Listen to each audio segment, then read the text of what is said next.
My name is Peter Stone. Appreciate the opportunity to share with y'all. And the first thing I want to share is that the reason I'm here is because of Dr. Stewart and LGLI. That's where I met Dr. Stewart, and she encouraged me to apply for the MPA program, and I'm really glad that I did because it's been very transformative in my life, and it's my educational beginnings here.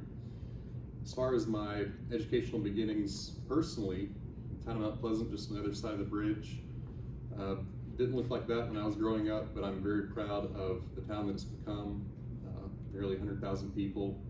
It was only 30,000 when I was growing up there. So really big, but this is where I really grew up. First Baptist Mount Pleasant, where my dad was a pastor, and had more of a transformative effect on my life than I realized later in life. And you'll see that through my educational background, that even though I started out getting a horticulture degree at Trident, I did go to Charleston Southern, my dad's alma mater, to pick up the same exact major he did, and then eventually went to seminary and graduated in 2017. And the thought was, go to seminary, you're going to move back, and then you can work at the church that your dad and carry on that legacy. But here's the thing. If your faith, your politics, your activism, your scholarship doesn't end up in concrete service to suffering people, then it's vanity. You can love it, love the people, but if you don't serve the people, it's worthless. So what does integrity look like? Whoso would be a man must be a nonconformist. For him to gather mortal palms must not be hindered by the name of goodness, but must search within his heart whether it truly be goodness or not. There's nothing lasts more sacred than the integrity of your own mind. So integrity for me meant taking a job at the town of Mount Pleasant and working in the planning department. And that is my son and I picking up trash in Shim Creek, and it's been an amazing experience working there since 2017. I'm a senior planner now, but here's the cool thing.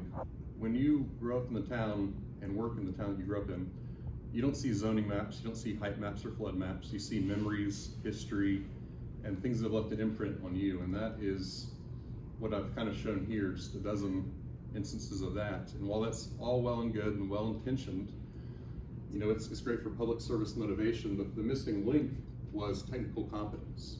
And that's what the MPA program has done for me in my professional life.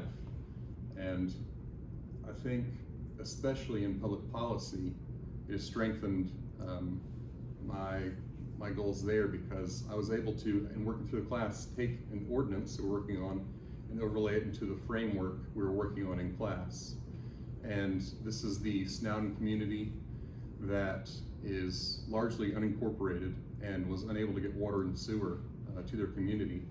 So we had to rewrite the ordinance and find a way to get them water and sewer. And it was a collaborative governance effort between Charleston County, Mount Pleasant Water Works, Town of Mount Pleasant. We all worked together to find a way to provide water, sewer, and get them off of septic systems. So that was a really cool opportunity to overlay those and sync those up at the same time.